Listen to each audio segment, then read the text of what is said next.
وبرکاتہ۔ الحمدللہ بنعمتہ تتم الصالحات، اور اس کی رحمت ہے ہمارے شامل لاکھ لاکھ ایک بار پھر موقع دیا، دعا کر پتہ لگ جائے گا کہ اتنے دن میں آپ نے اس کو دیکھا۔ نعمتہ تتم الصالحات، لا حول ولا قوة الا باللہ۔ اللہ تعالیٰ کی توفیق اور اس کی رحمت ہے ہمارے شامل حال۔ یہ بتائیے کہ ہم نے کہاں تک پڑھا تھا؟ ابھی پتہ لگ جائے گا کہ اتنے دن میں آپ نے اس کو دیکھا کہ نہیں دیکھا۔ تمہیں مسلمان رہنے ہی نہیں دینا، بس تمہیں اسلام کی شناخت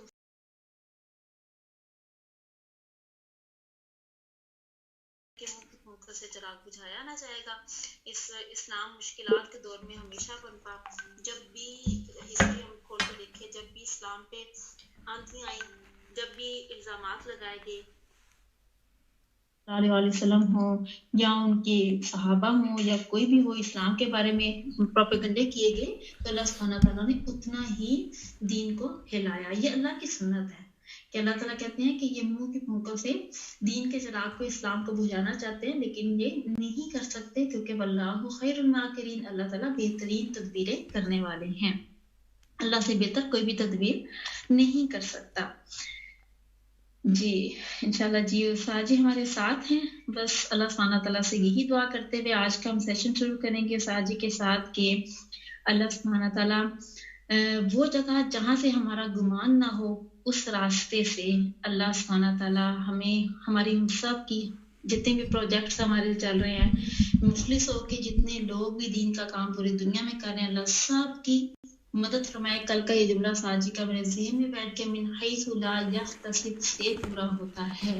انشاءاللہ اس پہ اللہ تعالیٰ ہمارا اعتماد و یقین بڑھا دے۔ جزاکم اللہ خیر۔ انشاءاللہ ہم لیتے ہیں اپنا سیشن ساجی کے ساتھ، آپ ساتھ رہیے گا، نوٹس لیجیے گا، اینڈ پہ ہم ہلکا سا ریکیپ بھی کریں گے، اور اگر آپ لوگ شیئرنگ کرنا چاہیں تو ہم کریں گے۔ السلام علیکم ورحمۃ اللہ وبرکاتہ۔ اعوذ باللہ من الشیطان الرجیم، بسم اللہ الرحمن الرحیم۔ السلام علیکم ورحمۃ اللہ وبرکاتہ۔ الحمدللہ بنعمتہ تتم الصالحات۔ اللہ تعالیٰ سے توفیق اور مدد مانگتے ہوئے آج پھر ہم نبی صلی اللہ علیہ وسلم کی زندگی مبارک کے اوپر ایک نظر ڈالیں گے۔ رحیق مختوم میں سے غزوہ تبوک۔ ہم سب کے لیے یہ چیزیں بہت ہی سیکھنے کی ہیں۔ وقت اور حالات بدل بدل کر دوبارہ اسی طرف آ جاتے ہیں جہاں سے شروع ہوتے ہیں، اور جتنا زیادہ آپ کا میرا اس چیز پہ شرح صدر ہوگا کہ لقد کان لکم فی رسول اللہ اسوۃ حسنہ، اتنا زیادہ ہم اس سے بہترین فائدہ لیں گے۔ نبی صلی اللہ علیہ وسلم کی ذات کو اللہ تعالیٰ نے ایک ہدایت کا سورج بھی بنایا، اور ہم سب کے لیے ایک رہبر کامل بھی۔ آئیے دیکھتے ہیں کہ تبوک کا سفر جو کہ بغیر کسی قسم کے مارکے کے پورا ہوا اور اب واپسی کی طرف راستہ ہے، اور ہم جہاں سے شروع کریں گے وہ ہے اسلامی لشکر تبوک کی راہ میں۔ اور یہاں ہم نے پچھلی جو آخری چیز دیکھی تھی، ذرا سا آپ کا ذہن اس تک پہنچا دوں کہ نبی صلی اللہ علیہ وسلم پر کچھ لوگوں نے، جو کہ آف کورس بیچ میں تھے، منافقین تھے، اسی دور کے تھے، لیکن جب دل میں کھوٹ ہوتا ہے تو چاہے وقت کا نبی ہی سامنے کیوں نہ ہو، وہ کھوٹ سامنے آ ہی جاتا ہے۔ کس طریقے سے قاتلانہ حملے کی کوشش کی۔ اللہ کے نبی صلی اللہ علیہ وسلم کو اللہ تعالیٰ نے اپنی رحمت سے بچایا، اور آپ نے حضرت حذیفہ بن یمان کو ان کے نام بھی بتا دیے۔ ظرف ہو تو ایسا ہو کہ آپ کو پتہ بھی چل جائے کہ کون آپ کا دشمن ہے، لیکن آپ مروت کا تعلق نہیں چھوڑتے تھے۔ ہم تو آج اپنوں سے روٹھے رہتے ہیں، ہمیں تو اپنے ہی نہیں کچھ زیادہ اچھے لگتے، تو دوسروں کی تو کیا باتیں کرنا۔ تو آئیے شروع کریں گے مدینہ سے واپسی کے راستے کے مزید کچھ واقعات۔ نحمدہ و نصلی علی رسولہ الکریم، اما بعد فاعوذ باللہ من الشیطان الرجیم۔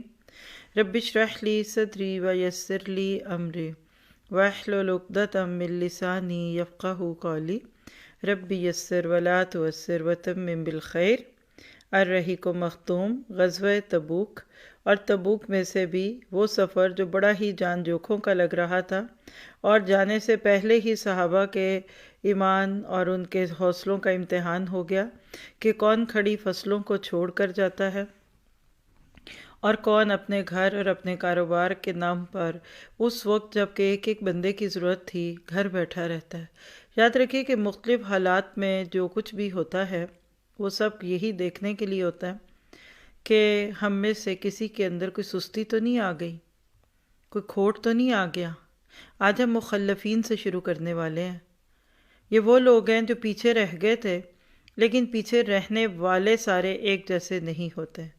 یعنی اگر آپ بک کا پیج ڈھونڈنا چاہ رہے ہیں تو میں بتا دیتی ہوں آپ کو 588، اور ٹاپک جس سے آج ہم شروع کریں گے وہ ہے مخلفین۔ بات جہاں پہ پوری ہوئی تھی وہ کیا تھی کہ تبوک کے لیے رجب میں روانہ ہوئے تھے اور رمضان میں واپس آئے۔ 50 روز صرف ہوئے، 20 دن تبوک میں رہے اور 30 دن آمد و رفت میں، یعنی آنے اور جانے میں وقت زیادہ لگا۔ اور یہ آپ کی حیات مبارکہ کا آخری غزوہ تھا جس میں آپ نے نفس نفیس شرکت فرمائی۔ اس وقت تو لوگوں کو نہیں پتا تھا کہ اس کے بعد نبی صلی اللہ علیہ وسلم کا ساتھ زیادہ دیر ہمارے ساتھ نہیں رہے گا، لیکن نیکی کا موقع اس سے لبیک کہنے والے تو لبیک کہہ لیتے ہیں چاہے مواقع اور آئیں یا نہ آئے، اور جن کو مواقع مل جائیں اور وہ اس موقع کو یا ان مواقع کو یہ سوچ کر کہ ضروری تو نہیں کہ ہر نیکی ہم ہی کریں، تو وہ پیچھے رہ جاتے ہیں۔ آپ بعد میں دیکھیں گے کہ ایسے لوگوں کو بہت ریگریٹ محسوس ہوتا تھا۔ دے فیل ریگریٹ کس بات کا؟ کہ ہم نے نبی صلی اللہ علیہ وسلم کی زندگی میں جو ہمیں مختلف مواقع ملے، جو چیزیں ملی تھی، ہم نے اس سے پورا فائدہ کیوں نہ اٹھایا۔ تو آئیے دیکھتے ہیں کہ اس میں اب آپ کے میرے لیے عمل کی کیا چیزیں۔ مخلفین، یہ غزوہ اپنے مخصوص حالات کے لحاظ سے اللہ تعالیٰ کی طرف سے ایک سخت آزمائش بھی تھا، جس سے اہل مکہ اور دوسرے لوگوں میں تمیز ہو گئی، اور اس قسم کے موقع پر اللہ تعالیٰ کا دستور بھی یہی ہے۔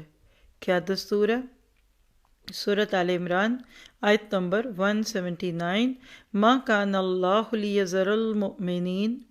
لِيَذَرَ الْمُؤْمِنِينَ عَلَى مَا أَنْتُمْ عَلَيْهِ حَتَّى يَمِيزَ الْخَبِيثَ مِنَ الطَّيِّبِ۔ اللہ تعالیٰ مومنین کو اسی حالت میں نہیں چھوڑ سکتا جس پر تم لوگ ہو، یہاں تک کہ خبیث کو پاکیزہ سے علیحدہ کر دے۔ چنانچہ اس غزوے میں سارے کے سارے مومنین صادقین نے شرکت کی اور اس سے غیر حاضری نفاق کی علامت قرار پائی۔ پچھلے حصے میں جو واقعہ تھا کہ آپ کے اوپر کچھ لوگوں نے حملہ کیا، تو کتابوں میں صراحت نہیں ہے کہ یہ شروع سے ساتھ تھے اور پھر بعد میں ملے، یا پھر وہیں راستے میں سے کہیں انہوں نے موقع دیکھ کر آپ پر حملہ کیا۔ ہم صحابہ کرام کے تقدس اور آپ کی شان کو دل میں محسوس کرتے ہوئے یہی کہیں گے کہ ایسے منافقوں نے باہر سے ہی آ کر نبی صلی اللہ علیہ وسلم پر حملہ کیا ہوگا، ورنہ یہ تو صعوبتوں کا سفر تھا، یہ تو مشکلات کا سفر تھا۔ کیسے وہ وہاں سے آ کر اپنے آپ کو اس جنگ کی ساری مشکلات میں ڈالتے؟ تو جو سچے مومن تھے انہوں نے تو لبیک کہا، اور اللہ کے نبی کے اس آخری غزوے کو اللہ تعالیٰ نے ایک کرائیٹیرین بنا دیا۔ کیا؟ کہ جو اس مشکل کی گھڑی میں جیش الاسرہ میں اور فی ساعۃ الاسرہ میں شامل ہو گیا، وہ ہے اولئک ھم الصادقون، سچے لوگ۔ لیکن اس سے غیر حاضر رہنے والا نفاق کی علامت اپنے اندر ڈھونڈے، کیونکہ جب اسلام کو ضرورت ہو تو اس وقت اگر ایک انسان کام نہ آئے تو آگے پیچھے کیا فائدہ؟ جی بالکل ایسے ہی ہے کہ آپ کو کوئی خواب آ گیا، کوئی آپ کے گھر میں بلا آ گئی، آپ اس کو ٹالنے کے لیے تو بکرا بھی ذبح کرنے کو تیار ہیں، بڑے بڑے چندے دینے کے لیے بھی اس وقت آپ پھرتے ہیں کہ کوئی لے لے تاکہ یہ بلا ٹل جائے، اور اس کے برعکس کبھی کسی کو شاید ایک روٹی کی ضرورت ہو اور آپ نہ دیں، دین کو آپ کے وقت کی، آپ کے مال کی ضرورت ہو اور اس وقت آپ مصروف ہوں۔ یہ امتحان ہوتا ہے، اپنے لیے بھی لکھیے گا، ہمیں اپنے اوپر کوئی خوش فہمی نہیں رکھنی چاہیے، لیکن یہ سچ ہے کہ ایک وہ کام ہوتا ہے نیکی کا جو ہمیں سوٹ کرتا ہے اور ہم کرتے ہیں، اور ایک وہ کام ہوتا ہے کہ جو ہمیں سوٹ نہیں کرتا، ہمارے اپنے حالات سوٹیبل نہیں ہوتے، ہمارے سرکمسٹانسز ٹھیک نہیں ہوتے، لیکن اس وقت اسلام کو آپ کی ضرورت ہے، اس وقت آپ کے دین کو ضرورت ہے، آپ کے اس کام کو آپ کی ضرورت ہے، تو عام حالات کی نیکیاں آپ کو مجھے اجر دیتی ہیں۔ خاص حالات کی نیکیاں ہمیں ایمان دیتی ہیں، اور یہی ایمان پھر کیش ہو کر مزید نیکیاں کرنے کا فیول بنتا ہے۔ یہ چند جملے دل سے بول رہی ہوں، آپ بھی دل پہ لکھ لیجئے۔ قدم قدم پہ آزمائے جائیں گے اس رستے میں۔ یہ جو پہلے سے شرط لگ جاتی ہے نا کہ قرآن پڑھا ہو انسان پورا خوب جم کے فاتحہ سے ناس تک، پھر اس نے نور اللہ نور کیا ہو، پھر یہ حکمت البالغہ سے گزرے، یہ کوئی سزا نہیں ہوتی۔ یہ آپ کے قدموں کو جمانے کے لیے بالکل وہی کوشش ہوتی ہے کہ جو کسی بھی درخت کو کے اوپر پھل لگانے سے پہلے فطرتاً اللہ تعالیٰ کرتے ہیں۔ چھوٹی سی ایک کومپل نکلے، پتلی سی ڈنڈی پہ پھل لگ جائے تو کومپل ٹوٹ جائے گی، وہ تو پاؤں میں ہی آ جائے گا۔ اس پھل کی حفاظت کے لیے آپ دیکھیے کہ اللہ تعالیٰ انسان کے قد سے اوپر رکھتا ہے اس کو، نیچے ہو تو کچے بچے چھوٹے بڑے ارد گرد سے وہ سارے کچے پھل توڑ دیا کریں۔ اور اونچا اس لیے بھی درخت کو اللہ تعالیٰ کرتا ہے کہ آندھیاں آئیں تو یہ درخت اس کے اتار چڑھاؤ کی وجہ سے پکا ہو چکا ہو۔ زندگی میں جب بھی آزمائش مشکل کی آندھی چلے، سمجھ لیجئے اس کے پیچھے کو خیر ہے، اللہ تعالیٰ آپ کو اس تک پہنچنے کا راستہ دکھا رہے ہیں۔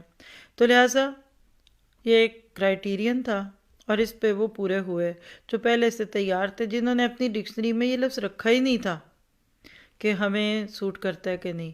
ذرا سا اس جملے کے اوپر اپنے آپ کو پرکھیں۔ اس سے غیر حاضری نفاق کی علامت قرار پائی، اور آپ دیکھتے بھی ہیں، آگے بھی دیکھ لیں گے بھی، کہ جو پیچھے رہے کیا یہ کہہ کر یا یہ سوچ کر ہے کہ ہم منافق ہیں اور ہمارا نام تاریخ میں لکھا جائے ہم نفاق پہ ہیں؟ نہیں، ایک ایک کے پاس عذر تھے۔ ابھی ہم آگے پڑھنے والے ہیں۔ یاد رکھیے، لوگ عذر کے نام پر نفاق میں چلے جاتے ہیں۔ عذر ہی تو ہمیں معذور بنا دیتے ہیں، handicapped of their needs, of their wants. ایک وہ زندگی ہے جو آپ کی اپنی ذاتی زندگی، 2 بچے، خوشحال گھرانہ، صبح میں ناشتہ کرائیے، گھر صاف کیجئے، انجوائے کیجئے، سوئیے اٹھیے، شام کو مزے کا کھانا بنائیے، اور پھر جہاں دل چاہے میاں کے ساتھ جائیے، بچوں کو آئس کریم کھلائیے، اور گھر آ کر ہنسی خوشی آرام فرمائیے۔ ایک یہ زندگی ہے۔ گلیمر تو اس میں ہے، فلمیں ڈرامے تو اسی کا سبق دیتے ہیں، میڈیا سارا اسی کی طرف ہے، معاشرہ سارا ہمارا ٹیچر ہے اس معاملے میں، کیونکہ ہم سب کو یہی کرتے دیکھتے ہیں۔ اس میں بھی خیر ہے اگر اس میں حرام نہیں، فرائض پورے ہیں، گندگی نہیں، لیکن 2 خطرے ہیں زندگی کے۔ ایک تو یہ ہے کہ یہ سب ہو بھی لیکن کوئی شرط نہیں کہ آپ کو سکون ملے، کوئی ایسی تکلیف لگ سکتی ہے جو انسان برداشت نہ کرے، اور سب کچھ بھی ٹھیک ہے لیکن آئی ڈونٹ نو مجھے کیا ہے، میرے دل میں کمی ہے، بے سکونی ہے، اور آپ سارا دن خبریں سنتے رہیں، ادھر جنگ لگ گئی، ادھر وائرس آ گیا، ادھر سکول بند ہو گئے، اب یہ ہو گیا، اب دوسری لہر آ گئی، اب تیسرا آنے لگا۔ یہ ہے ایک طرف کی زندگی، دور سے گلیمری لگتی ہے، لیکن ایسی زندگی بسر کرنے والوں کے دل کھول کر دیکھیے تو وہاں کئی خوف ہیں، کئی اندیشے ہیں، کئی گھبراہٹیں ہیں۔ اس کے برعکس یہی فیملی ہے، 2 بچے ہیں، شوہر بیوی، یہ جو سب کچھ کہا ہے نا، یہ سب کچھ ہوگا، لیکن اس کو ذرا سا ری اسکیجول کرنا پڑتا ہے۔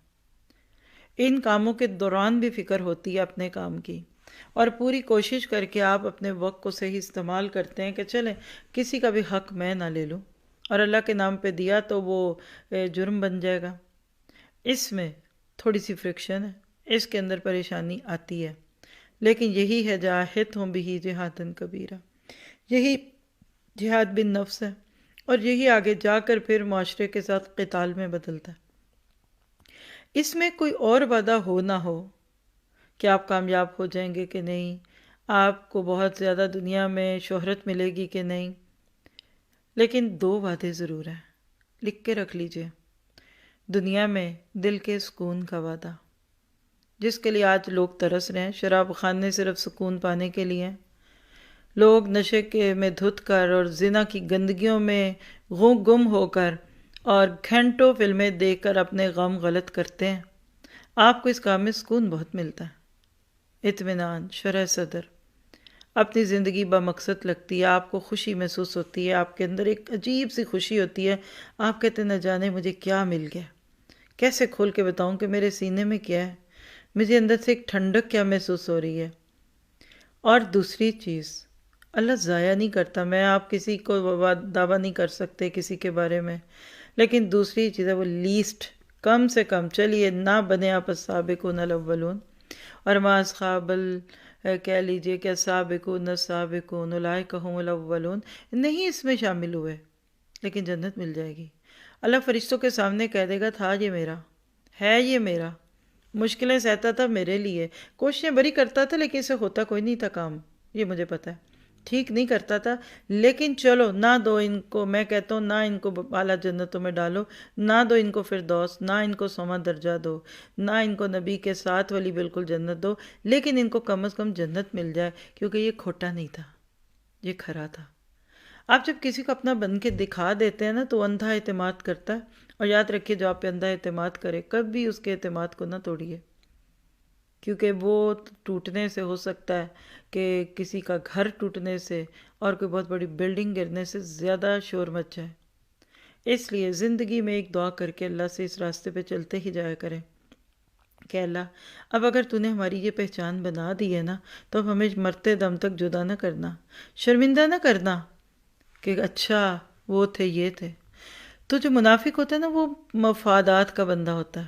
ہم سوچیں ہم کس میں ہیں، جب مجھے سوٹ کرتا ہے تب. آج کتنا کامن جملہ ہے، ایک میٹنگ کا ٹائم رکھنا ہو، غزوہ تو دور کی بات، جنگ تو دور کی بات، تیر تلوار تو دور کی بات، صرف چند چیزیں ادھر سے ادھر موو کرنی ہو، فرنیچر موو کرنا ہو، ہم کہتے ہیں یہ مجھے سوٹ نہیں کرتا، یہ میرے لیے ٹھیک نہیں ہے، آج میری اپائنمنٹ ہے. پتہ چلے بعد میں وہ بیوٹیشین کی اپائنمنٹ تھی جہاں آپ نے جا کر کوئی آپ نے اپنا بیوٹی سیلون لینا تھا. ٹھیک ہے کوئی حرج نہیں ہے، لیجئے، حلال چیزوں میں کوئی حرج نہیں، لیکن دین کی قیمت پہ نہیں. دین کو چھوڑ کر دنیا لینا یہ بے سکونی اور پریشانی کی بات ہے. تو لہٰذا یا تو پھر سچے مومن تھے یا پھر نفاق تھا. چنانچہ کیفیت یہ تھی کہ اگر کوئی پیچھے رہ گیا تھا اور اس کا ذکر رسول اللہ صلی اللہ علیہ وسلم سے کیا جاتا تو آپ فرماتے کہ اسے چھوڑو، اگر اس میں خیر ہے تو اللہ اسے جلد ہی تمہارے پاس پہنچا دے گا، اور اگر ایسا نہیں ہے تو پھر اللہ نے تمہیں اس سے راحت دے دی ہے. اس جملے پہ غور کریے گا، بہت کچھ مل جائے گا اس میں سے. کبھی کبھی کچھ لوگ کسی وجہ سے، حالات کے دباؤ پہ، اپنی زندگی میں کوپ نہ کر پانے پہ، یا کوئی غلط فہمی آنے پہ، کوئی شک کوئی شبہ آ جاتا ہے دلوں میں، آپ کو چھوڑ جاتے ہیں. یا دین کے کام سے پیچھے ہو کر کوئی جاب مل جاتی ہے، کسی کا بچہ ہو جاتا ہے، کوئی 101 وجہ بنتی ہے. یاد رکھیے اگر اس میں خیر ہے وہ ضرور پلٹے گا، یہ وعدہ اس میں اللہ کا، کیونکہ خیر والا کبھی بے خیرہ نہیں رہ سکتا.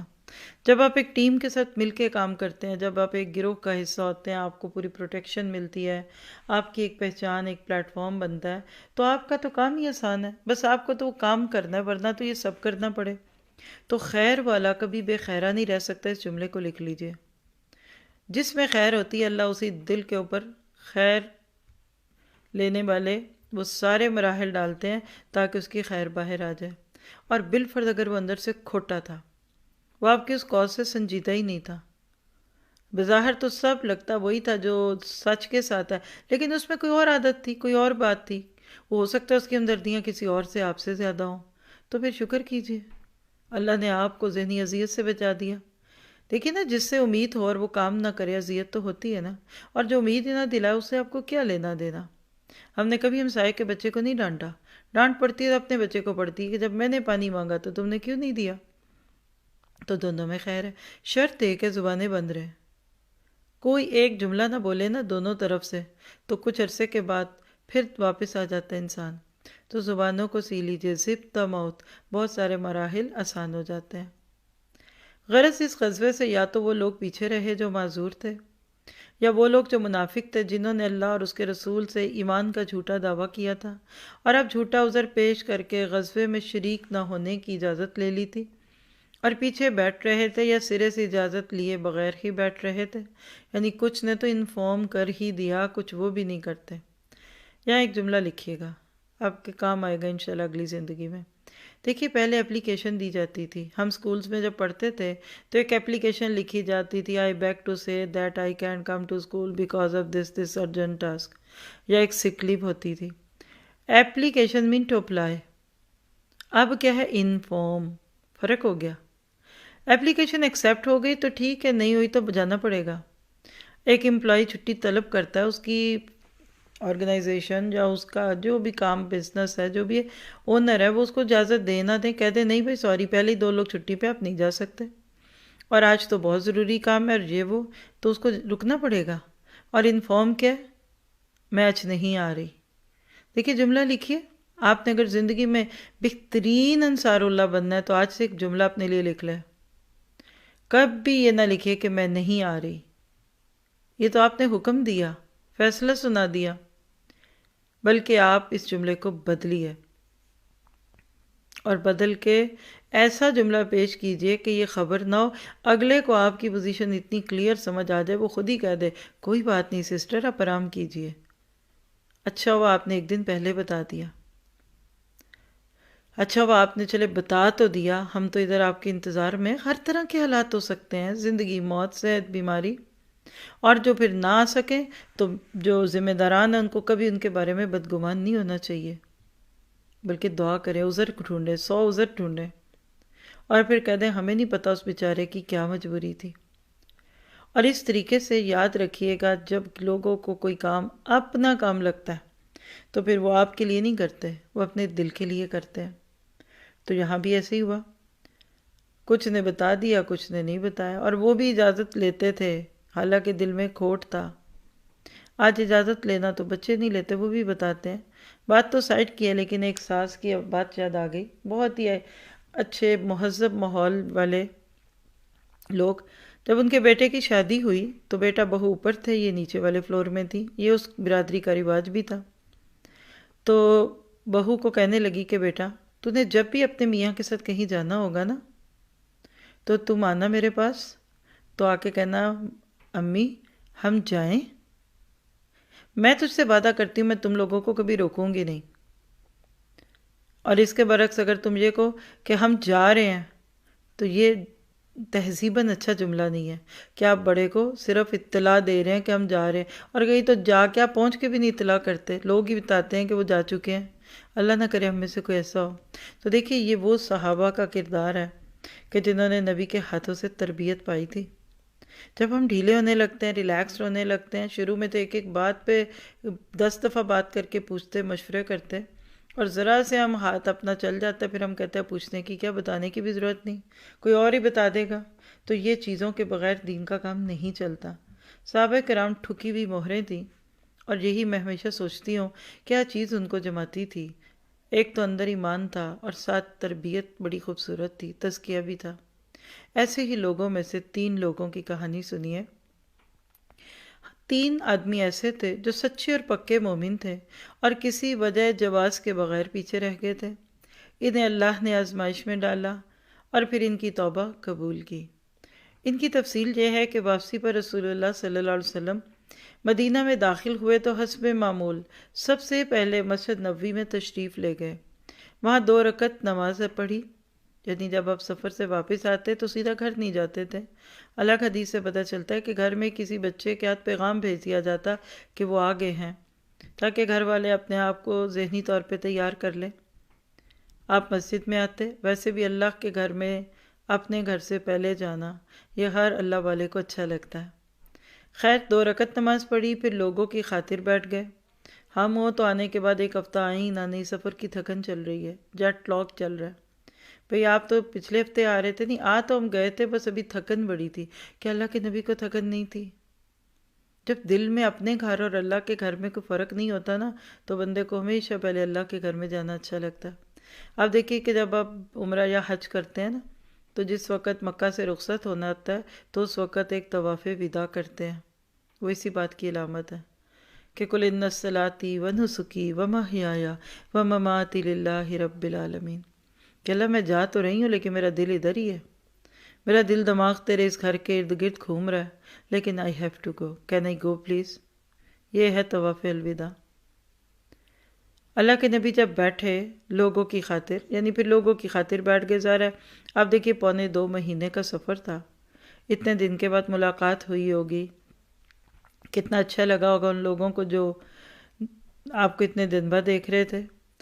اور ادھر منافقین نے جن کی تعداد 80 سے کچھ زیادہ تھی، 80 مور دین 80، آ کر عذر پیش کرنے شروع کر دیے اور قسمیں کھانے لگے۔ آپ نے ان سے ان کا ظاہر قبول کرتے ہوئے بیعت کر لی اور دعائے مغفرت کی، اور ان کا باطن اللہ کے حوالے کر دیا۔ یہ ہے پیارا سا کردار۔ لیڈر ہمیشہ لوگوں کے لیے کمپنسیٹنگ ہوتا ہے، ریلیکسنگ، تانے نہیں دیتا۔ جس وقت ایک بندہ مجبوری میں جو پھنسا ہوا ہے تو آپ اس کو روک کر بھی کیا لیں گے؟ وہ ادھر ہوگا، اس کا دماغ کہیں اور ہوگا۔ دیکھیے یہ ایسی باتیں ہیں نا کہ وہ کہتے ہیں کہ دلوں میں رہنے کی جگہ ہے، اور رہنے کی بہترین جگہ لوگوں کا دل ہے، تاکہ آپ ان کی دعاؤں میں ہوں، خیر خواہی میں ہوں، اور بہت قریت نہیں کرتے تھے۔ جو آتا کہ آپ کہتے گئے، دعا کرتے گئے، اور اللہ جانے اور بندہ جانے، بے اللہ کو پتہ ہے آپ کتنے مجبور، آپ کتنے معذور، اللہ تعالیٰ میرے سے زیادہ آپ کو جانتا ہے۔ باقی رہے تینوں مومنین صادقین، یعنی کعب بن مالک رضی اللہ عنہ، مرارہ بن ربیع اور ہلال بن امیہ رضی اللہ عنہم اجمعین۔ تو انہوں نے سچائی اختیار کرتے ہوئے اقرار کیا کہ ہم نے کسی مجبوری کے بغیر غزوے میں شرکت نہیں کی تھی، یعنی کوئی مجبوری نہیں تھی، just daily daily, just became relaxed. ہم نے سوچا تھا دیکھ لیں گے، کر لیں گے، ہو جائے گا، لیکن ہمیں کیا پتا تھا کہ اب یہ نیکی کا موقع ہم سے اگر چلا گیا تو پھر یہ موقع کبھی پھر نہیں آئے گا۔ اور یاد رکھیے جو موقع گیا سو گیا، اور بہت سارے آ جائیں گے، وہ بھی اگر آپ نے اوکے کر لیے اور آپ نے اس کے اوپر اپنے آپ کو رکھ لیا تو اور بات ہے۔ لیکن اگر آپ نے نیکی کے کسی بھی موقع کو اس طریقے سے ضائع کر دیا، وہ گیا، وہ دوبارہ نہیں آئے گا آپ کے پاس، never and never will come back. اور ہوگا وہ نہیں ہوگا۔ جیسے کہتے ہیں نا کہ کسی نے ایک فرض روزہ جان بوجھ کر چھوڑ دیا تو باقی ساری عمر کے روزے بھی اس کو فائدہ نہیں دیں گے۔ بالکل اسی طرح سے یہاں بھی ہے۔ تو اللہ کے نبی زیادہ اہمیت نہیں دے رہے تھے۔ اور ایک ساتھ بات بتاؤں، کچھ لوگ ہوتے ہیں وہ نہ بھی جائیں تو اٹس اوکے، پھر کیا، ہر وقت ہر بندہ تھوڑی ہوتا ہے۔ ایسے لوگوں کے ساتھ بہت جرا اور تعدیل نہیں کرنی چاہیے، بس اچھا تعلق رکھے، ہاں ہمیں پتہ ہے کوئی بات نہیں، آپ کی مجبوری تھی۔ لیکن کچھ لوگ ایسے ہوتے ہیں جن کے ہونے اور نہ ہونے سے فرق پڑتا ہے۔ آپ خود چیک کریے، اور ہر بندے کو خود بھی پتہ ہوتا ہے۔ مثلا شاگرد نہ آئیں 2-4 تو فرق پڑے، لیکن گزارا ہو جائے گا۔ استاد نہ آئے تو فرق پڑے گا کہ نہیں؟ یا آپ اپنا پیغام، اپنا مقصد، اپنا خود دیکھیے، آپ کس کیٹیگری میں آتے ہیں۔ اس پر رسول اللہ صلی اللہ علیہ وسلم نے صحابہ کرام کو حکم دیا کہ ان تینوں سے بات چیت نہ کریں۔ چنانچہ ان کے خلاف سخت بائیکاٹ شروع ہو گیا، لوگ بدل گئے، زمین بھیانک بن گئی اور کشادگی کے باوجود تنگ ہو گئی۔ خود ان کی اپنی جان پر بنائی۔ سختی یہاں تک بڑھی کہ 40 روز گزرنے کے بعد حکم دیا گیا کہ اپنی عورتوں سے بھی الگ رہیں۔ جب بائیکاٹ پر پورے 50 روز ہو گئے، یعنی جب بائیکاٹ پر 50 روز پورے ہو گئے، 1.25 مہینے، اتنا ہی وقت آپ کو پتہ ہے ادھر رہے تھے، ابھی میں نے بولا بھی یہ لفظ، یہ بھی نوٹ کر لیجئے۔ ایگزیکٹلی اتنے دن گھر سے نکل کر گھر آنے تک تبوک کا سفر تھا، اتنے ہی روز بائیکاٹ رکھا کہ چلو تم نے ان پچھلے 50 دن میں کیا کر لیا ہوگا، اب ذرا اس کی سزا دنیا میں دیکھو کہ اللہ نے توبہ تو ان کی قبول کی، لیکن اس سے پہلے کا وقت ذرا سنیے۔ سورۃ توبہ 118، وَعَلَى الثَّلَاثَةِ الَّذِينَ خُلِّفُوا، اور اللہ نے ان 3 آدمیوں کی بھی توبہ قبول کی جن کا معاملہ مؤخر کیا گیا تھا۔ خلفو، خلف یخلف، تخلیف سے پیچھے رہ جانا۔ حتی اذا ضاقت علیہم الارض بما رحبت وضاقت علیہم انفسہم وظنوا ان لا ملجا من اللہ الا الیہ ثم تاب علیہم لیتوبوا ان اللہ هو التواب الرحیم۔ یہاں تک کہ ان کی جان بھی ان پر تنگ ہو گئی اور انہوں نے یقین کر لیا کہ اللہ سے بھاگ کر کوئی جائے پناہ نہیں ہے مگر اسی کی طرف۔ پھر اللہ ان پر رجوع ہوا تاکہ وہ توبہ کریں۔ یقیناً اللہ تعالیٰ توبہ قبول کرنے والا رحیم ہے۔ یعنی جب اپنے ہی نہ بولیں۔ آپ دیکھیے لمبا واقعہ جا کے بخاری میں پڑھیے، جدھر جا رہے ہیں کوئی سلام نہیں کر رہا، کوئی بات نہیں کر رہا، منہ پھیر لیتے، نبی صلی اللہ علیہ وسلم ان کو دیکھتے، لیکن جب یہ ان کو دیکھتے تو آپ اپنا چہرہ دوسری طرف کرتے. یعنی دلوں میں پیار تھا لیکن اوپر ایک غبار آ گیا، ایک کرٹن آ گیا. آپ کہیں جائیں اور ساری محفل میں آپ اونچی آواز سے سلام کریں، ایک بھی نہ وعلیکم کرے، بیٹھیں گے وہ؟ آپ کلاس میں آئے اور کوئی آپ کی طرف دیکھے نہ، جائیں گے اگلے دن؟ آپ پڑھانا چاہیں، لوگ آپ سے منہ پھیر کے بیٹھ جائیں، پڑھائیں گے آپ؟ کتنا بڑا امتحان تھا یہ. اور میں سوچتی ہوں کہ دنیا میں اقرار کرنے کے بعد اللہ کے راستے سے پیچھے رہنے کا اگر یہ نتیجہ ہے تو آخرت میں کیا ہوگا ان لوگوں کے لیے. بڑے دل پہ ہاتھ رکھ کے سنیے کہ جو ساری سہولتوں کے باوجود، ساری آسائشوں کے باوجود، ساری نعمتوں کے باوجود، ساری موافقت کے باوجود دین سے پیچھے رہتے ہیں، دین کے کام سے پیچھے رہتے ہیں، دین کے نام سے پیچھے رہتے ہیں، ان کو نہ سیکھنا ہے نہ سکھانا. اور ایک جملہ یہاں لکھ لیجئے، بعض دفعہ مجبوریوں کے پردے میں ہماری منافقت چھپ جاتی ہے. یعنی شکر اللہ کا کہ کچھ لوگ مجبور ہیں، کوئی ان پہ پابندیاں لگی ہوئی ہیں، شوہر سختی کرتے ہیں، ساس غصہ کرتی ہیں، شکر کریں وہ، کیونکہ اگر یہ نہ بھی ہوتا نا انہوں نے پھر بھی نہیں تھا وہ کام کرنا، بلکہ ایک مجبوری کے نام پہ نفاق چھپ گیا. تو اللہ نے یہ ایک سخت امتحان ان کا اس لیے لیا تھا کہ قیامت تک کے لیے، اور آج 2020 کا آخری دور شروع ہو رہا ہے، ہم سب بھی پڑھ لیں. آپ پیچھے رہ کر کبھی سکون نہیں پا سکتے، یہ لکھ کے رکھ لیں. بس انسان سوتا ہے کہ اس کو سکون ملے، آپ دین کا کام چھوڑیے سو جائیے، سکون نہیں ملے گا. انسان کھاتا ہے تاکہ سیر ہو، طاقت ملے. آپ دین کے کام کو اپنے کسی کھانے پینے کی نظر کیجیے، چھوڑیے، سیر نہیں ہوں گے. یعنی جس مقصد کے لیے دنیا کی کوئی چیز پوری کرنے کے لیے پیچھے ہٹے وہ نہیں ملے گی، کچھ اور مل جائے تو آپ کا نصیب اچھا. تو بیمار رحبت دنیا ان کے لیے تنگ ہو رہی تھی، اور جب اللہ نے توبہ قبول کی کیونکہ وہ تواب رحیم ہے تو اس فیصلے کے نزول پر عموماً صحابہ کرام، اس فیصلے کے نزول پر مسلمان عموماً اور یہ تینوں صحابہ کرام خصوصاً بے حد خوش ہوئے. لوگوں نے دوڑ دوڑ کر بشارت دی، خوشی سے چہرے کھل اٹھے اور انعامات اور صدقے دیے. در حقیقت ان کی زندگی کا سب سے خوبصورت دن تھا. اور یہ جو آ کے آپ سے معذرتیں کر رہے تھے نا منافقین اور باقی، آپ پڑھیے، کہتے ہیں کہ یہ منافقین انصار تھے. اسی طرح بنی غفار وغیرہ اعراب میں سے کچھ لوگوں نے معذرت کی. 11ویں پارے کا بالکل پہلا رکوع کے بارے میں 82 تھے. کچھ عبداللہ بن ابی اور اس کے پیروکار اس کے علاوہ بھی تھے. تو ایک خاصی بڑی تعداد تھی. اور آپ جانتے ہیں کہ عبداللہ بن ابی کا اس کے کچھ عرصے کے بعد انتقال ہوا. اگر اس کو پتہ ہوتا نا تو اپنی ساری زندگی کے گناہوں کے کفارے میں چلا جاتا اور اس کا بھی انجام اچھا ہو جاتا. تو جب اللہ توبہ قبول کرے تو یہ سب سے بسعادت دن ہوتا ہے. سوچیے اپنے اوپر، اپنے گناہوں کو یاد کریے اور کہ یہ اللہ ہمارے بھی گناہ معاف کر دے. ہمارے بھی اوپر وہ وقت آئے کہ جیسے تو نے ان کے گناہ معاف کر کے ان کو پاک کیا تو اللہ ہمیں کسی مشکل اور آزمائش میں ڈالے بغیر پاک کر دے. اسی طرح جو لوگ معذوری کی وجہ سے غزوہ میں شریک نہ ہو سکے تھے، ان کے بارے میں اللہ تعالیٰ نے فرمایا لَيْسَ عَلَى الضُّعَفَاءِ وَلَا عَلَى الْمَرْضَىٰ وَلَا عَلَى الَّذِينَ لَا يَجِدُونَ مَا يُنْفِقُونَ حَرَجٌ إِذَا نَصَحُوا لِلَّهِ وَرَسُولِهِ. کمزوروں پر، مریضوں پر اور جو لوگ خرچ کرنے کے لیے کچھ نہ پائیں ان پر کوئی حرج نہیں جبکہ وہ اللہ اور اس کے رسول کے خیر خواہ ہوں. اصل چیز خیر خواہی ہے، نصح، ناصح، نصیحت. ان کے متعلق نبی صلی اللہ علیہ وسلم نے بھی مدینہ کے قریب پہنچ کر فرمایا تھا، مدینہ میں کچھ ایسے لوگ ہیں کہ تم نے جس جگہ بھی سفر کیا اور جو وادی بھی طے کی وہ تمہارے ساتھ رہے. انہیں عذر نے روک رکھا تھا. لوگوں نے کہا اللہ کے رسول صلی اللہ علیہ وسلم وہ مدینہ میں رہتے ہوئے بھی ہمارے ساتھ تھے.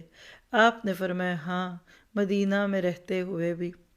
دعا کریے. کبھی ہم واقعی اپنے کسی جینین ریزن کی وجہ سے، کسی جائز عذر کی وجہ سے دین کے کسی کام سے پیچھے رہیں تو فرشتوں کے پاس اور اللہ کی ڈکشنریوں میں ہم ساتھ ہی ہوں لوگ، اجر ہمیں بھی ملے. یاد رکھیے اللہ سے زیادہ کس کو پتہ ہے آپ کے میرے حالات کا. اس لیے اگر آپ واقعی سچے ہیں اور آپ روتے ہیں تو غم نہ کریں. اللہ تعالیٰ آپ کو گھر بیٹھ کر بھی پورا اجر دینے پہ قادر ہے. وہ تو ہمارا امتحان لے رہا ہوتا ہے کہ ہم کھڑے کدھر ہیں، ہم کس جگہ پہ ہیں.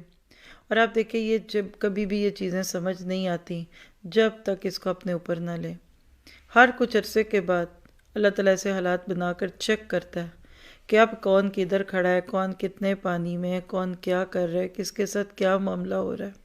اور جتنا زیادہ آپ ان ساری چیزوں کو اپنی زندگی میں لیتے جائیں گے آپ کو بہت اچھی طرح سے یہ بات سمجھ آ جائے گی کہ آپ نے اپنے لیے کیا سودے کیے ہیں.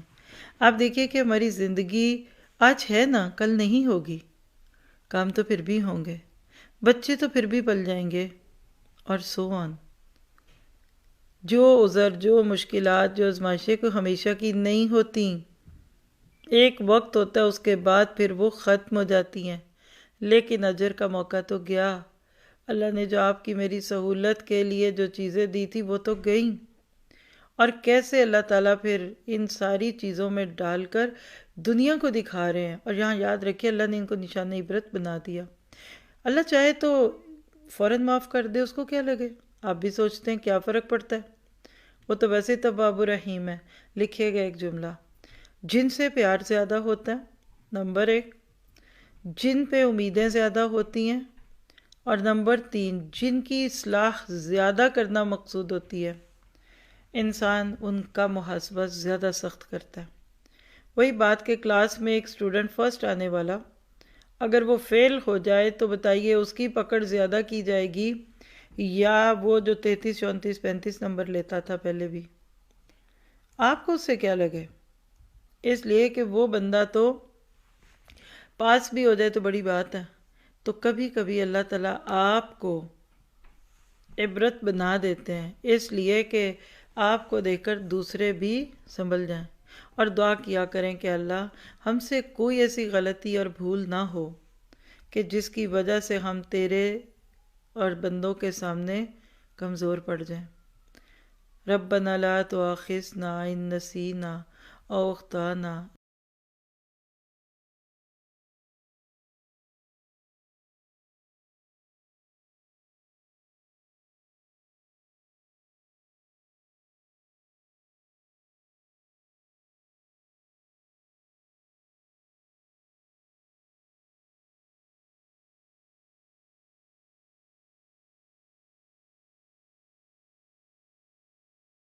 آسان کر دے گا. پھر آئیے دیکھتے ہیں کہ اور کیا ہوا، کہ غزوہ تبوک کا اثر کیا پڑا. ہر ایکشن کا ری ایکشن ہوتا ہے. Every action has reaction. غزوہ تو جن حالات میں ہوا سو ہوا، ارد گرد اس کا اثر کیا ہوا. اور لکھ لیجیے آپ کی فتح یا آپ کی شکست دونوں کا اثر پڑتا ہے آپ کے ارد گرد والوں پہ، خاص طور پہ ان لوگوں پہ جو آپ پہ دور دور سے نظریں رکھے ہوتے ہیں. وہ آپ کے اندر نہیں آتے، آ نہیں سکتے. وہ آپ سے اتنے بے نیاز بھی نہیں رہ سکتے کیونکہ ان کا دل کہتا ہے کہ ذرا دیکھیں کیا ہو رہا ہے. لیکن وہ ضرور، وہ کہتے ہیں نا تیل دیکھو تیل کی دھار دیکھو والے لوگ ہوتے ہیں. تو آئیے ایسے لوگوں کو ذرا دیکھتے ہیں کہ مسلمانوں کی اس تاریخ ساز فتح میں جو اللہ نے مسلمانوں کو دیا وہ کیا دیا. یہ غزوہ جزیرۃ العرب پر مسلمانوں کا اثر پھیلانے اور اسے تقویت پہنچانے میں بڑا مؤثر ثابت ہوا. لوگوں پر یہ بات اچھی طرح واضح ہو گئی کہ اب جزیرۃ العرب میں اسلام کی طاقت کے سوا اور کوئی طاقت زندہ نہیں رہ سکتی. اسی طرح جاہلین اور منافقین کی وہ بچی کھچی آرزویں اور امیدیں بھی ختم ہو گئیں جو مسلمانوں کے خلاف گردش زمانہ کے انتظار میں ان کے دل کے خانوں میں، یعنی نخاع خانہ دل میں پنہا تھی، یعنی چھپی ہوئی تھی. یعنی منافق دل میں سوچ رہا ہوتا ہے کہ اسلام گیا، اچھا چلا ہی جائے، اچھا اللہ کے نبی کی کوئی خبر ہی آ جائے، اور اس طرح کی عجیب و غریب باتیں سوچتے تھے. لیکن ایسا ہوتا ان کو دکھتا نہیں تھا کیونکہ ان کی ساری امیدوں اور آرزوؤں کا محور رومی طاقت تھی. اور اس غزوے میں بھی اس کا بھرم کھل گیا کہ لو یہ تو رومیوں سے بھی جیت کے آ گئے۔ اس لیے ان حضرات کے حوصلے ٹوٹ گئے اور انہوں نے امر واقعہ کے سامنے یعنی جو حقیقت تھی سپر ڈال دی، یعنی ہینڈز اپ کر دیا، گیو اپ کر گئے، اور اب اس بھاگنے اور چھٹکارا پانے کی کوئی راہ ہی باقی نہ رہ گئی تھی۔ اور اسی صورتحال کی بنا پر اب اس کی بھی ضرورت نہیں رہ گئی تھی کہ مسلمان منافقین کے ساتھ رفق اور نرمی کا معاملہ کریں۔ لہٰذا اللہ تعالیٰ نے ان کے خلاف سخت رویہ اختیار کرنے کا حکم صادر فرمایا، یہاں تک کہ ان کے صدقے قبول کرنے، ان کی نماز جنازہ پڑھنے، ان کے لیے دعائے مغفرت کرنے اور ان کی قبروں پر کھڑے ہونے سے روک دیا۔ پوری سورۃ توبہ آپ پڑھیں نا تو اس میں یہی باتیں ہیں ساری۔ اور انہوں نے مسجد کے نام پر سازش اور دسیسہ کاری یعنی جاسوسی کا جو گھونسلہ تعمیر کیا تھا اسے ڈھا دینے کا حکم دیا۔ پھر ان کے بارے میں ایسی ایسی آیات نازل فرمائیں کہ وہ بالکل ننگے ہو گئے اور انہیں پہچاننے میں کوئی ابہام یعنی شبہ نہ رہا۔ گویا اہل مدینہ کے لیے ان آیات نے ان منافقین پر انگلیاں رکھ دیں۔ اس غزوے کے اثرات کا اندازہ اس سے بھی کیا جا سکتا ہے کہ فتح مکہ کے بعد بلکہ اس سے پہلے بھی عرب کے وفود اگرچہ رسول اللہ صلی اللہ علیہ وسلم کی خدمت میں آنا شروع ہو گئے تھے، لیکن ان کی بھرمار اس غزوے کے بعد ہی ہوئی تھی۔ یہ بھی لکھ لیجئے، جب آپ کو کامیابیاں ملتی ہیں نا تو لوگوں کی لائنیں لگ جاتی ہیں، اور ایک وہ وقت ہوتا ہے کہ آپ اکیلے دکان کھولے بیٹھے ہیں اور کوئی آتا ہی نہیں ہے۔ اسلام کو اللہ ایسی عزت دے کہ گھر بیٹھے لوگ پوچھنے آ جائیں، اور آپ ایسا کام کیجئے دین کا، کونے میں چھپ کے بھی کریں گے نا، اگر ضرورت ہوگی نا لوگوں کی تو آپ تک پہنچیں گے۔ کسی نے کہا کہ اگر تمہارے اندر خیر ہے نا تو جنگل میں بیٹھ کر لوگوں کو بانٹنا شروع کر دو، مت فکر کرو ایڈورٹائزمنٹ اور اس کی۔ اتنے لوگ آئیں گے کہ راستے خود ہی بنتے جائیں گے، پگڈنڈیاں ان کے قدموں سے بن جائیں گی اور راستے بن جائیں گے۔ تو بعض دفعہ اونچی دکان پھیکا پکوان والی کیفیت ہوتی ہے، یہ کام نہیں کرنے۔ سچ کے ساتھ، لوگوں کی اصلاح کے ساتھ، پورے درد کے ساتھ کام کیجئے، اللہ تعالیٰ اپنے کام خود لے لیتا ہے۔ اور اسی صورتحال کی بنا پر اب اس کی بھی ضرورت نہیں رہ گئی تھی کہ مسلمان منافقین کے ساتھ رفق اور نرمی کا معاملہ کریں، لہٰذا اللہ تعالیٰ نے ان کے خلاف سخت رویہ اختیار کرنے کا حکم صادر فرمایا، یہاں تک کہ ان کے صدقے قبول کرنے، ان کی نماز جنازہ پڑھنے، ان کے لیے دعائے مغفرت کرنے اور ان کی قبروں پر کھڑے ہونے سے روک دیا۔ اور انہوں نے مسجد کے نام پر سازش اور دسیسہ کاری کا جو گھونسلہ تعمیر کیا تھا اسے ڈھا دینے کا حکم دیا۔ پھر ان کے بارے میں ایسی ایسی آیات نازل فرمائیں کہ وہ بالکل کھل گئے، یعنی ان کا سب کچھ کھل کے باہر آ گیا، کوئی شک نہ رہا کسی کو۔ اور آپ کہہ لیں کہ اہل مدینہ کے لیے پھر ان آیات نے ان منافقین پر انگلیاں رکھ دی، یعنی اپنی نشانیوں سے یہ پہچانے جانے لگے کہ یہ منافق ہے۔ اور پھر یہ جو بات آپ نے پڑھی کہ لوگ ادھر سے ادھر آنے لگے، تو یہ بھی ایک وقت ہوتا ہے، یدخلون فی دین اللہ افواجا۔ زیادہ ہیڈ کاؤنٹ نہ کیا کریں، مت گنے بہت کچھ، اللہ پہ ڈال دیجئے۔ آپ کی زندگی میں نہیں بھی نا تو آپ کے بعد بہت سارے لوگ خیر کو پالیں گے۔ آپ کا اخلاص ضروری تو نہیں کہ آپ کے سامنے ہی رنگ لائے۔ کچھ پودے تو کہتے ہیں کہ دادا اگائے اور پوتا کھائے، تو لہٰذا فوری نتائج کو مت طلب کیجئے، یا نتائج کی وجہ سے حق کو باطل اور باطل کو حق سے نہ خلط ملط کیجئے۔ اس غزوے سے متعلق قرآن کریم کا نزول کیا ہوا؟ سورۃ توبہ کی بہت سی آیات نازل ہوئیں، کچھ روانگی سے پہلے، کچھ روانگی کے بعد دوران سفر، اور کچھ مدینہ واپس آنے کے بعد۔ ان آیات میں غزوے کے حالات ذکر کیے گئے ہیں، منافقین کا پردہ کھولا گیا ہے، مخلص مجاہدین کی فضیلت بیان کی گئی ہے، اور مومنین صادقین جو غزوے میں گئے تھے اور جو نہیں گئے تھے ان کی توبہ کی قبولیت کا ذکر ہے۔ تو یہ تھا غزوہ تبوک۔ بہت کچھ ہے، میں آپ کو ایک چھوٹا سا ہوم ورک دے دوں، جب بھی کر لیں، کوئی قید نہیں ہے۔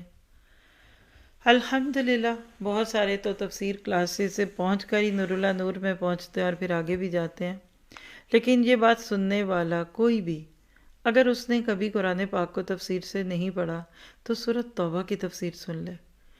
ویب سائٹ اور ایپس پہ اور یوٹیوب پہ ہر سال کے دورہ قرآن کے ساتھ اور کیا کچھ ہے، سبیل الجنہ اور کتنی ہے، اور کسی کی بھی سن لیجئے جس کی بات آپ کو سمجھ آتی ہے۔ ایک دفعہ سورۃ توبہ کی تفسیر ضرور سنیے اس لیے کہتی ہوں کہ پڑھنے سے بات نہیں سمجھ آتی، سننے سے سمجھ آتی ہے۔ تو اللہ تعالیٰ نے اپنے نبی کو دنیا سے رخصت ہونے سے پہلے ایک بڑا خوبصورت تحفہ دیا تبوک کی صورت میں، اور نفاق والوں کا نفاق کھل گیا اور ایمان والوں کا ایمان کھل گیا، اور اسی کے اندر مومنین کی جانیں اور مالیں خریدنے کی بات، اور اسی میں سابقون الاولون کی باتیں، اگلوں میں سے بھی اگلے۔ اللہ ہمیں بھی اپنے اپنے دور کی ان ساری تاریک اور سیاہ گھڑیوں میں جہاں چاروں طرف کفر اور الحاد پھیلا ہے، اپنے اس دین کے لیے شمع جلانے والا بنا دے۔ اس کے بعد سن 9 ہجری کے بعض اہم واقعات ہیں، ایسی 1 2 3 کر کے دیکھتے ہیں کہ اس وقت اب مسلمان کس سٹیج پہ ہیں اور ارد گرد کیا ہو رہا ہے۔ اور سن 9 ہجری بہت اہم ہے تاریخی اہمیت کے حساب سے دیکھیے۔ مثلا تبوک سے رسول اللہ صلی اللہ علیہ وسلم کی واپسی کے بعد اویمر اجلانی ایک صحابی تھے اور ان کی بیوی کے درمیان لیان ہوا، اور لیان کیا ہے آپ سب جانتے ہیں سورۃ نور میں، کہ جب شوہر یا بیوی کسی ایک کو زنا یا بدکاری کرتے دیکھے تو ظاہر اس کے ساتھ تو نہیں رہ سکتا، 4 گواہ کہاں سے لائے؟ تو عدالت میں کھڑے ہو کر پھر لیان کا عمل ہوتا ہے جس میں پھر ہمیشہ کے لیے جدائی ہو جاتی ہے۔ اس طرح غامدیہ عورت کو جس نے آپ کی خدمت میں حاضر ہو کر بدکاری کا اقرار کیا تھا رجم کیا گیا۔ اس عورت نے بچے کی پیدائش کے بعد جب دودھ چھڑا لیا تب اسے رجم کیا گیا تھا۔ ایک عورت سے زنا ہوا، چین ہی نہیں آ رہا جب تک کہ حد نہ لگ گئی۔ ہمیں بھی یہ غم ہے، اور اس کے جملے ہیں اللہ کے نبی گناہ سونے نہیں دیتا، حد لگے بغیر مر گئی تو آگے جا کر کون سزا بھگتے گا؟ دیکھیے دنیا میں قانون کی پکڑ سے ڈرتے ہوئے بہت سارے جرم لوگ چھوڑتے ہیں کہ چھوڑو خام کا ٹیکس مار لیا، پکڑے گئے تو گھر بھی چلا جائے گا، دے دو ٹیکس۔ آخرت کے لیے کیا خیال ہے؟ اللہ کے معاملے میں ہم کیوں اتنے غیر سنجیدہ ہیں؟ اسحمہ نجاشی شاہ حبشہ نے وفات پائی اور رسول اللہ صلی اللہ علیہ وسلم نے ان کی غائبانہ نماز جنازہ پڑھی، یعنی یہ بھی اسی سال میں ہوا۔ نبی صلی اللہ علیہ وسلم کی صاحبزادی ام کلثوم رضی اللہ عنہا کی وفات ہوئی۔ ان کی وفات پر آپ کو سخت صدمہ ہوا اور آپ نے حضرت عثمان سے فرمایا کہ اگر میرے پاس تیسری لڑکی ہوتی تو اس کی شادی بھی تم سے کر دیتا۔ تو آج کے داماد بھی اس پہ غور کریں، کیا ایک دے کر کوئی پچھتا تو نہیں رہا؟ کہاں دوسری یا تیسری؟ تبوک سے رسول اللہ صلی اللہ علیہ وسلم کی واپسی کے بعد راس المنافقین عبداللہ بن ابی نے وفات پائی۔ رسول اللہ صلی اللہ علیہ وسلم نے اس کے لیے دعائے مغفرت کی اور حضرت عمر رضی اللہ عنہ کے روکنے کے باوجود اس کی نماز جنازہ پڑھی۔ بعد میں وحی نازل ہوئی اور اس میں حضرت عمر رضی اللہ عنہ کی موافقت اور تائید کرتے ہوئے منافقین پر نماز جنازہ پڑھنے سے منع کر دیا۔ یہ قصہ بھی سورۃ توبہ میں ہے۔ کیا بڑا دل تھا نبی کا، آج اپنے اوپر لے۔ ہاں عبداللہ بن ابی کا نام آتے ہی ہماری تو بھویں تن جاتی ہیں، اور کوئی ایمان کی غیرت ہو نہ ہو اس کا نام سن کے غصہ بڑھاتا، اور اللہ کے نبی نے اس کے لیے دعائے مغفرت کر دی، اپنا کرتا دیا اس کو۔ بیٹا سچا مسلمان تو اس کا بھی نام عبداللہ ہی تھا۔ جب آپ کا انتقال ہوا تو اللہ کے نبی کے پاس آ کر کہنے لگا کہ اللہ کے نبی مجھے پتہ میرا باپ غلطی پہ تھا، کوئی بھی کسی بات کا انکار نہیں، لیکن کیا بڑی بات ہے، آپ کی کسی دعا یا آپ کی کسی عمل سے اس کو اللہ بچا لے تو آپ اپنا کرتا دے دیں، میں اس میں اپنے باپ کو کفناؤں۔ اولاد کا تو یہی دل ہوتا ہے نا کہ ماں باپ جیسے بھی ہیں اللہ ان کو بخش دے۔ اللہ کے نبی نے اپنا کرتا اتار کے کہا یہ لو۔ ایک تو آپ کو یقین تھا کہ میرے کرتے سے کچھ نہیں ہونا، ہر ایک کا اپنا عمل ہے، اللہ کرتے میں بھی برکت تبھی دیتا ہے جب اللہ چاہے، جیسے حضرت یوسف کے کرتے کو دیکھ کر حضرت یعقوب کی بینائی واپس آ گئی، لیکن اسی کرتے کو دیکھ کر آنکھیں رو رو کے غم سے سفید بھی تو ہوئی تھی نا۔ تو چیزوں میں برکت جو ہوتی ہے نا یہ اللہ کے حکم سے ہوتی ہے، ایون نبی کے بھی اختیار میں نہیں ہے کچھ برکت ڈالنا نہ ڈالنا، کہاں کسی ولی اور اس کے بعد کے لوگوں کے لیے ہو۔ اور دوسری بات یہ ہے کہ آج لوگ زمزم میں دھو کے کفن لاتے ہیں، لے آئیے آپ کی مرضی ہے، اندر تو عمل ہی ہوں گے۔ یہ تو ایسے کہ اندر سے جلی کھڑی چیز ہے، اوپر آپ خوبصورت کور ڈال کے پیش کریں، جب کور کھلے گا پتہ لگ جائے گا آپ نے کیا کیا۔ اور حضرت عمر کی اسلام کے لیے غیرت بھی یہاں سے دیکھیے۔ اور کس طریقے سے یہ سارے معاملے ہوئے۔ اور آپ یہ بھی دیکھ لیجئے کہ اللہ تعالیٰ کیسے اپنے لوگوں کو ان ساری چیزوں پر لاتا ہے۔ پھر اسی طرح سے آپ دیکھیے کہ سن 9 ہجری میں حج ہوا، جو حضرت ابوبکر صدیق کی زیر عمارت ہوا۔ سب جانتے ہیں کہ 8 ہجری تک تو مکہ مشرکوں کے ہاتھ میں تھا، رائٹ؟ 8 ہجری میں فتح ہوا تو اس کے بعد جب پہلا حج آیا تو بہت سے سوال اٹھے۔ یہ ایسے ہی ہے کہ جب مسلمان کسی ملک میں جائیں تو اس کے بعد کوئی ایسا تہوار آ جائے کہ جس پہ رولز اینڈ ریگولیشنز بدل چکے ہیں۔ تو اسی سال ذی قعدہ یا ذی الحجہ میں سن 9 ہجری میں رسول اللہ صلی اللہ علیہ وسلم نے مناسک حج قائم کرنے کی غرض سے ابو بکر رضی اللہ عنہ کو امیر الحج بنا کر روانہ کیا۔ اس کے بعد سورۃ توبہ یعنی سورۃ برات کا ابتدائی حصہ نازل ہوا، جس میں مشرکین سے کیے گئے عہد و پیمان کو برابری کی بنیاد پر ختم کرنے کا حکم دیا گیا۔ اس حکم کے آ جانے کے بعد رسول اللہ صلی اللہ علیہ وسلم نے حضرت علی بن ابی طالب رضی اللہ عنہ کو روانہ فرمایا تاکہ وہ آپ کی جانب سے اس کا اعلان کر دیں۔ ایسا اس لیے کرنا پڑا کہ خون اور مال کے عہد و پیمان کے سلسلے میں عرب کا یہی دستور تھا کہ آدمی یا تو خود اعلان کرے یا اپنے خاندان کے کسی فرد سے اعلان کروائے۔ خاندان سے باہر کے کسی آدمی کا کیا ہوا اعلان تقسیم یا تسلیم، کوئی اعلان تسلیم نہیں کیا جاتا تھا۔ حضرت ابو بکر رضی اللہ عنہ سے حضرت علی رضی اللہ عنہ کی ملاقات ارج یا وادی دیبجان یا اس کو اگر آپ دیکھیں تو ذہبنان میں ہوئی۔ ابو بکر صدیق رضی اللہ عنہ نے دریافت کیا، یعنی حضرت علی کی ملاقات وادی ارج یا وادی دجنان میں ہوئی۔ کوئی بھی پروننسیشن ہو سکتا ہے، جو بھی اس میں بہتر ہے، نہیں تو آپ صرف ارج بھی کہہ سکتے ہیں۔ حضرت ابو بکر صدیق نے دریافت کیا کہ امیر ہو کہ مامور، یعنی تمہیں میرے اوپر امیر بنا کر بھیجا گیا ہے یا تم میرے انڈر ہوگے؟ حضرت علی نے کہا نہیں، بلکہ مامور ہوں، یعنی آپ ہی بڑے ہیں، مجھے تو اللہ کے نبی نے آپ کی ہیلپ کے لیے بھیجا، آئی ایم یور ہیلپر۔ کیونکہ عربوں نے ماننا نہیں تھا ابو بکر کی زبان سے جب تک اللہ کے نبی کے خاندان کا شخص نہ ہوتا جو علی رضی اللہ عنہ تھے۔ پھر دونوں آگے بڑھے۔ حضرت ابو بکر صدیق نے لوگوں کو حج کرایا۔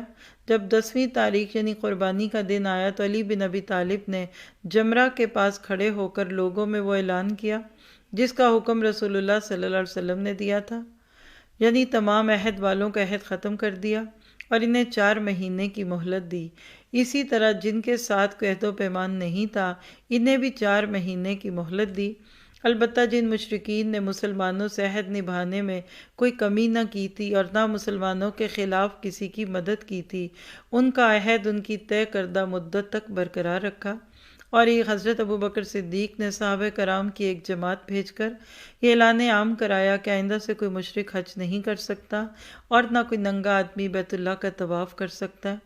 یہ اعلان گویا کہ جزیرۃ العرب سے بت پرستی کے خاتمے کا اعلان تھا، یعنی اس سال کے بعد بت پرستی کے لیے آمد و رفت کی کوئی گنجائش نہیں۔ یہ ہے 2 ٹوک فیصلہ اسلام کا۔ تو گویا کہ اللہ تعالیٰ کے نبی صلی اللہ علیہ وسلم کے ساتھ جو معاملات ہوتے گئے، آپ ان سب کو اللہ کی دی ہوئی رہنمائی میں کرتے رہے۔ اچھے لیڈرز ایسے ہی ہوتے ہیں، کیوس نہیں کھڑا کرتے، خرابیاں نہیں ڈالتے، بلکہ خود سے کچھ کرنے کی بجائے کچھ کرنے سے پہلے پوچھ لیتے ہیں، اور یہ وہ چیزیں ہوتی ہیں کہ جو رولز اینڈ ریگولیشنز کے ساتھ چلتا ہے وہ ہمیشہ چلتا ہے، اور جو بیچ میں رہ جاتا ہے وہ رہ جاتا ہے۔ آپ جن ملکوں میں بھی ہوں دیکھ لیجئے، رولز اینڈ ریگولیشنز کو فالو کریں تو آپ کو کوئی خطرہ نہیں، لیکن جہاں آپ کوئی ادھر کی بات ادھر اور ادھر کی بات ادھر کرنے لگیں گے تو اس وقت پھر آپ کے لیے حالات خراب ہو سکتے ہیں۔ الحمدللہ یہاں تک پورا ہوا۔ ابھی 1 منٹ ہمارے پاس ہے، آپ لوگ شیئر کرنا چاہیے یا کوئی سوال کوئی بات تو پلیز آپ لوگ مائک ہولڈ کیجئے۔ میری طرف سے اتنا ہی ہے۔ سبحانک اللہم و بحمدک، اشہد ان لا الہ الا انت، استغفرک و اتوب الیک۔ السلام علیکم ورحمۃ اللہ وبرکاتہ۔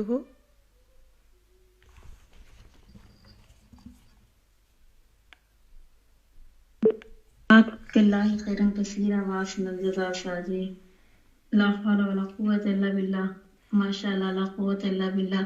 جی سسٹرز، کیا سیکھا آج؟ کچھ جملے لکھیں گے آپ لوگ، یا آپ لوگوں میں سے اگر شیئر کرنا چاہے تو آپ لوگ ہینڈ ریز کر سکتے ہیں۔ لیکن سیکھا کیا آج؟ کیا واقعی تھا آج کچھ سیکھنے کے لیے؟ اللہ اکبر کبیرہ.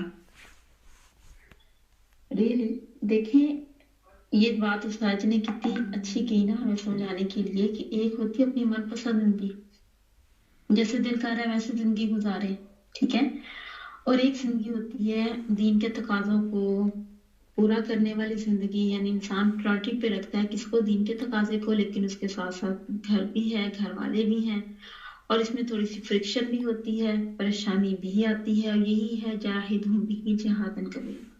لیکن اس سے اللہ کے وعدے ہیں، کون سے، دل کا سکون ہے، اندر کی ٹھنڈک ہے، اور اللہ کی خاص مدد شامل حال ہوتی ہے نا اس سے. تو آپ نے اپنے لیے کیا سوچا ہے، کون سی زندگی جو ہے وہ قبول کرنی چاہیے ہم لوگوں کو؟ نیکی کا موقع نہیں گنوانا، اللہ کے راستے کی زندگی جو ہے وہ قبول کرنی. عام حالات کی نیکی اجر دیتی ہے، لیکن مشکل حالات کی نیکی ایمان دیتی ہے. ریئلی یہ تو بالکل صحیح بات ہے، یہ سچ ہے. یہ جو مشکل حالات میں نیکی کی جاتی ہے نا، اس سے بہت زیادہ ایمان بڑھتا ہے انسان کا اور ایمان ملتا ہے نا. اچھا اگر کسی بندے میں خیر ہو اور وقتی طور پر رک بھی جائے تو کیا اللہ اسے واپس پلٹا کے لاتے ہیں خالص بندے کو؟ جی یہ کتنی خوبصورت بات تھی. اس کے لیے عمل کے 5 ہم لوگوں کے لیے بہت سے ہیں. کل انشاءاللہ کلاس کے شروع میں ہم ہلکا پھلکا سا ریکیپ بھی کریں گے اس میں. اور یہ دیکھیں کہ زیادہ جو ڈرانے والی بات، کتنا سخت امتحان. ان 3 مخلصین صادق سچے تھے بندے، مخلص تھے، لیکن انہوں نے سچ بولا، باقی لوگوں کی طرح جھوٹ نہیں بولا.